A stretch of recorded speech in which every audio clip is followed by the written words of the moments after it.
Supreme court में civilians के फौजी अदालतों में ट्रायल के खिलाफ इंट्रा कोर्ट अपील पर समाअत। जस्टिस अमीनुद्दीन खान की सरबराही में 7 रुकनी आईनी बेंच ने आज भी जारी रखी, जिसके सामने सजा याफ्ता मुजरिम अर्जम जुनैद के वकील सलमान अकरम राजा के दलाइल जारी हैं।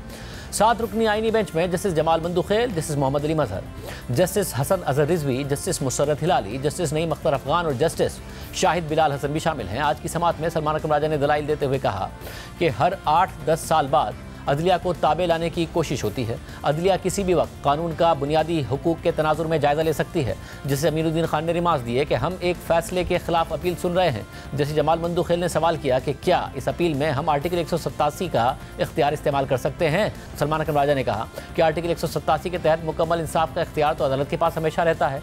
जैसे अमीनुद्दीन खान ने रिमार्क दिए कि शुरू में आपने ही अदालत के दायरा इख्तियार पर एतराज़ किया था, शुक्र है अब बढ़ा दिया। सलमान अकरम राजा ने कहा कि अदालती दायरा इख्तियार हमेशा वक्त के साथ बढ़ा है। जिस मोहम्मद अली मजहर ने रिमार्क दिए कि आर्मी एक्ट का इतलाक उस वक्त होता है जब आर्म्ड पर्सनल को सिविलियन उकसाने की कोशिश करे। क्या आर्टिकल 10 सिर्फ सिविलियन की हद तक है या इसका इतलाक मिलिट्री पर्सनल पर भी होता है। जस्टिस हसन अजहर रिजवी ने रिमार्क दिए कि बाज़ औक़ात मुल्क दुश्मन एजेंसियाँ सिविलियंस को इस्तेमाल करती हैं। आर्मी एक्ट की शिक 21D1 और 21D2 को कलअदम करार दिया गया है। ऐसे में तो मुल्क दुश्मन एजेंसियों के लिए काम करने वालों का भी मिलिट्री ट्रायल नहीं हो सकेगा। सलमान अकरम राजा ने कहा कि मैं भारतीय आर्मी एक्ट और पाकिस्तान के आर्मी एक्ट का तकाबली जायज़ा पेश करना चाहता हूँ। ऐसा नहीं हो सकता कि एक SHO खुद अदालत लगा ले, अपील SP सुने और तौसीक IG कर दे। भारत में मिलिट्री ट्रायल के खिलाफ अपील ट्रिब्यूनल में जाती है। ट्रिब्यूनल अपील में जमानत भी दे सकता है, शफाफ ट्रायल का हक होता है।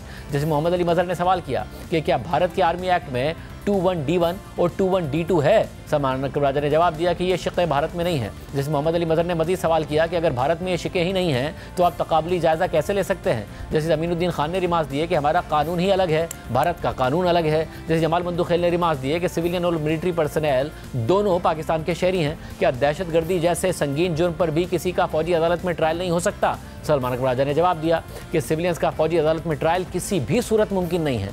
जस्टिस अमीनुद्दीन खान ने रिमार्क दिए कि कानून को उसके गलत इस्तेमाल पर कलअदम करार नहीं दिया जा सकता। तौहीन रिसालत कानून का गलत इस्तेमाल शुरू हो गया था। गलत इस्तेमाल रोकने के लिए SP लेवल के अफसर को तफ्तीश सौंपी गई। अगर एक जुर्म फौजी करे और वही जुर्म आम आदमी करे तो ट्रायल अलग जगह कैसे हो सकता है। सलमान अकरम राजा ने कहा कि जिन लोगों ने फौज ज्वाइन करके बुनियादी हुकूक सरेंडर किए उन्हें दीगर से नहीं मिलाया जा सकता। मुझ पर इल्ज़ाम है कि किसी को भेजकर रेंजर्स को गाड़ी के नीचे कुचलने का हुक्म दिया। हो सकता है कि मुझे गिरफ्तार कर लिया जाए और मेरा ट्रायल भी मिलिट्री कोर्ट में हो। इल्ज़ाम कितना ही संगीन क्यों ना हो, ट्रायल आज़ाद फोरम पर ही हो सकता है। मेरे मौक्किल अर्जम को फौजी अदालत से 6 साल की सज़ा सुनाई गई है। मेरा मौक्किल अर्जम लाहौर का फर्स्ट क्लास क्रिकेटर है। इस मरहले पर सुप्रीम कोर्ट में फौजी अदालतों में सिविलियंस के मुकदमात से मुताल्लिक़ केस की समाअत 10 फरवरी तक मुलतवी कर दी गई। सलमान अकरम राजा 10 फरवरी को भी दलाइल जारी रखेंगे।